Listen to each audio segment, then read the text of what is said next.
I wanted to start my trip with a visit to Wolf Creek National Hatchery because it provides the water that actually makes up Hatchery Creek in what I think is a very interesting piece of environmental engineering.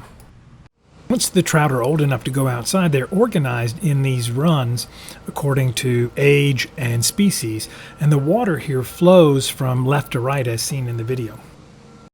The water comes straight from Lake Cumberland, so it stays cold year-round, and the way it's introduced into these runs, it's well oxygenated.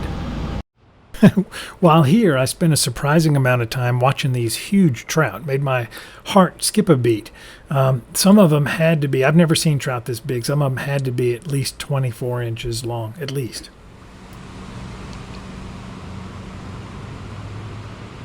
Now I'm headed down to the end of the hatchery where the water exits to form Hatchery Creek. For about the first 100 yards of this creek, it's stocked with trout, and a person can fish with any kind of bait they want and can keep up to 5 fish a day. Past this point, though, the water becomes more regulated. This waterfall was put in as a migration barrier to keep fish in their respective areas because the lower part of Hatchery Creek isn't stocked, which makes up the majority of the creek.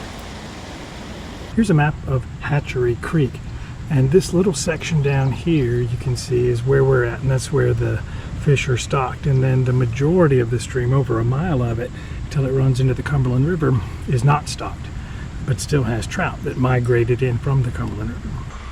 Now it's time to head to camp.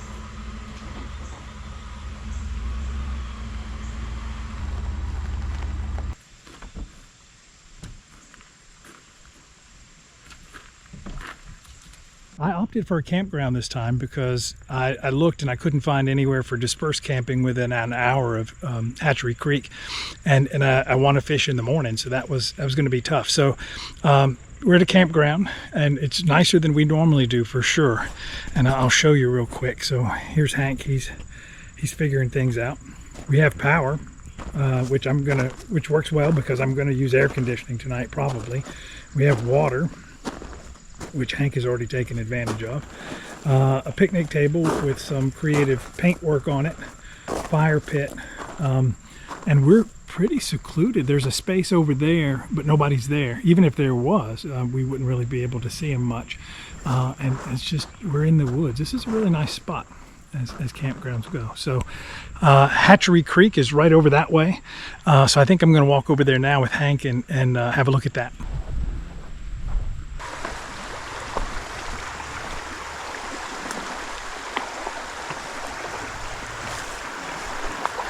Hey, buddy.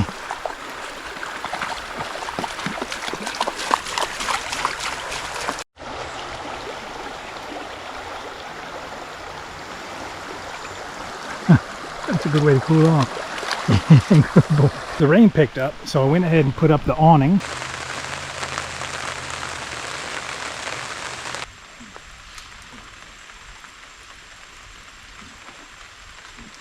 All right, I'm going to start dinner. My goal tonight is to make Cane's chicken tenders, and I got a recipe online or from a YouTube video, and I'll put that link below. So we'll just see how it goes. I've never tried this before, anything close to this before, so it could be interesting.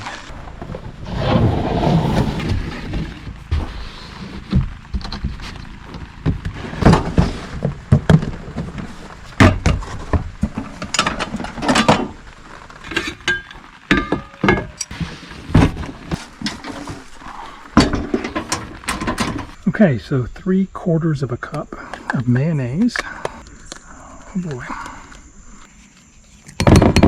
5 tablespoons of ketchup.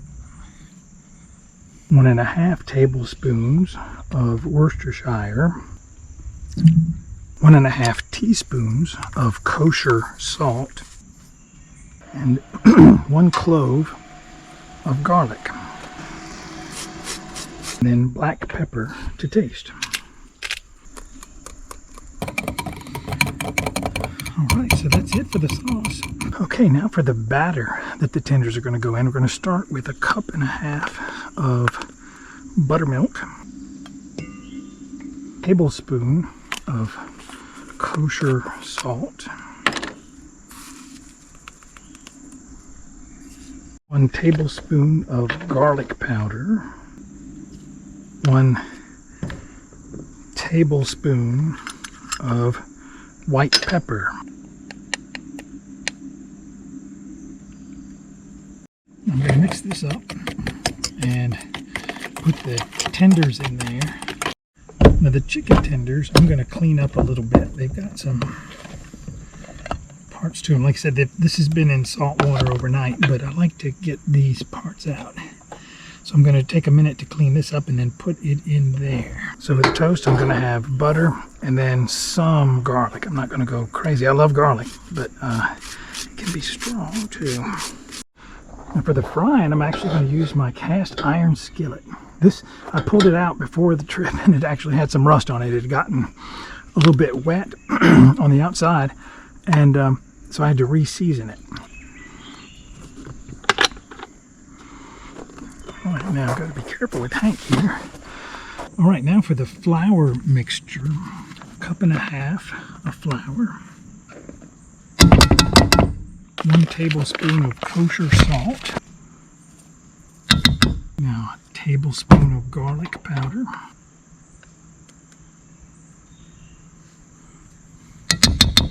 2 tablespoons of paprika.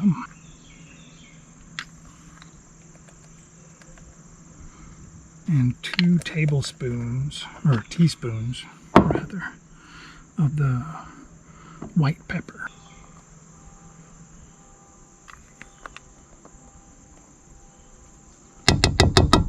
Okay, now I'm going to mix it all together.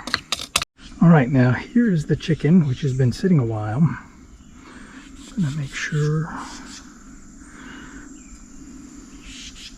No, this is going to be messy.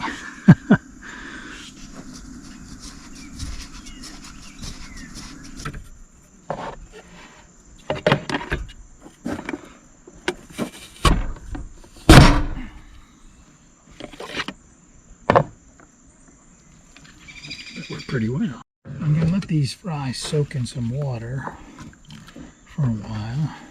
Watch out, Hank. Watch out, buddy.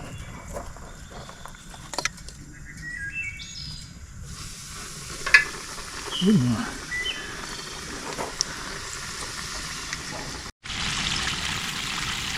I think the chicken is done.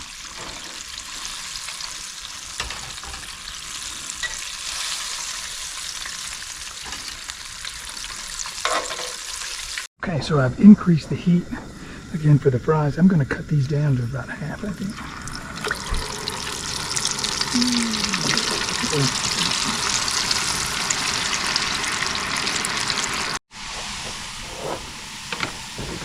So I think the fries, watch out, Hank, are looking good.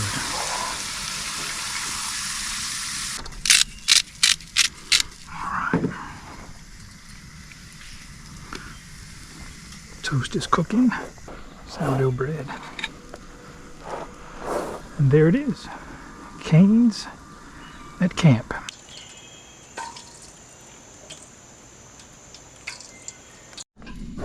Come here, Hank. Come here, come here. One chicken tender. And so I think overall this turned out really well, and it's time to try it now. The fries look really good. That's good. That's really good. And the chicken tenders, the chicken looks really good, I think.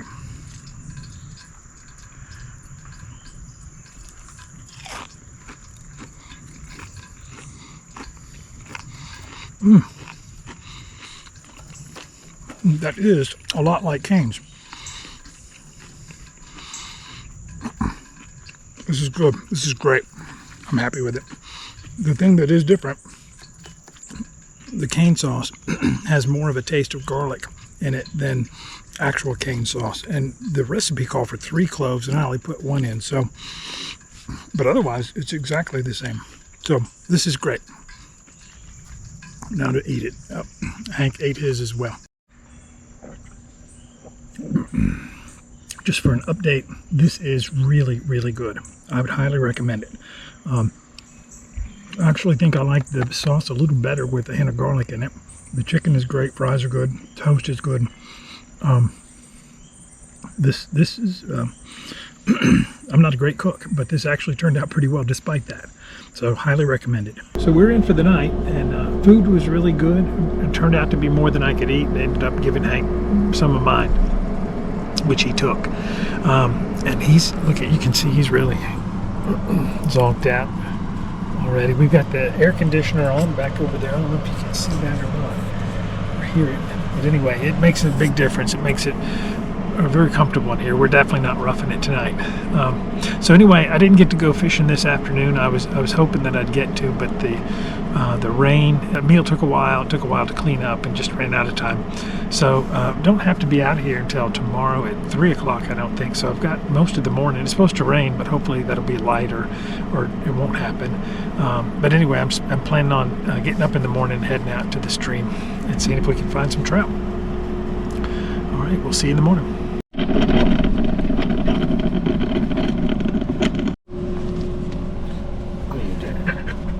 What are you doing, dog?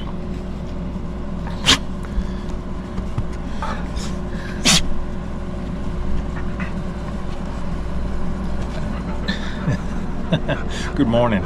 I think we had a pretty good night last night. This morning I'm just going to have a quick bowl of cereal and some coffee and get ready to get on the water. I used to fly fish quite a bit, even tied most of my own flies, but it's been almost 20 years since I've been, so I'm happy to get back to it, excited to get back to it, but I also know that I've got to refigure out a lot of things. I'm going to be rusty.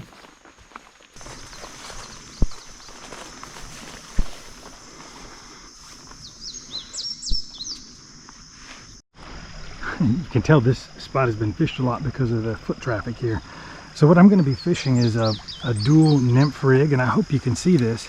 So at the bottom I've got a little midge pattern, and then up a bit I'm going to have a stonefly pattern, and then a strike indicator up there. And so we'll see if anything goes for either of these.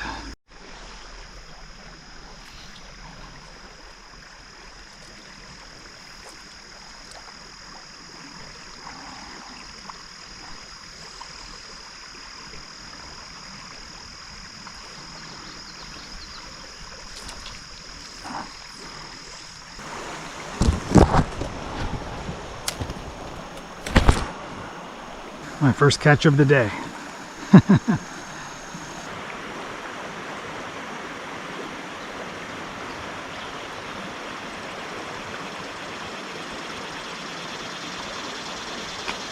Just got my first bite right there, but missed him. Oh.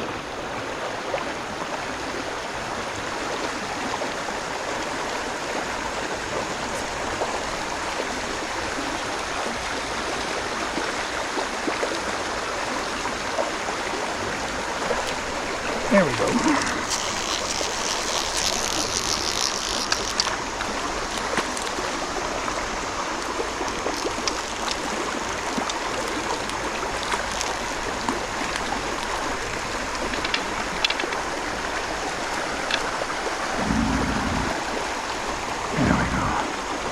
A little rainbow.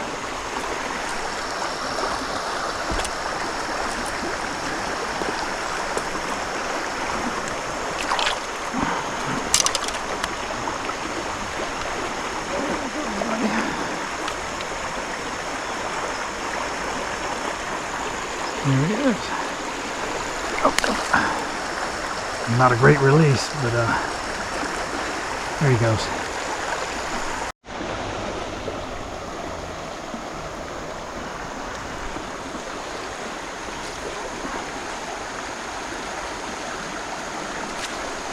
There we go.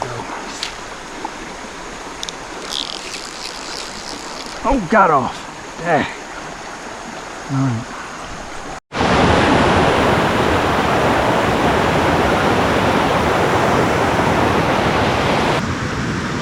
Watch out for the snakies.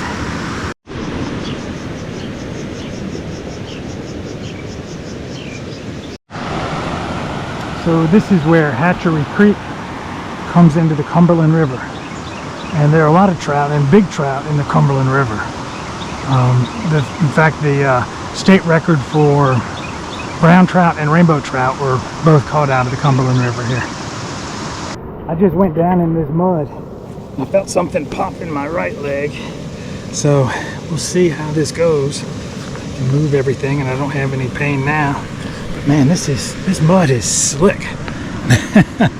And I took a full dive into it. All right, so glad I said that snake's right up there. So I'm working my way back up the stream, and I definitely took a spill. That my right ankle, I'm limping for sure. So hope I can get out of here, no problem. But it's probably going to be sore for a bit. See if I can walk by him.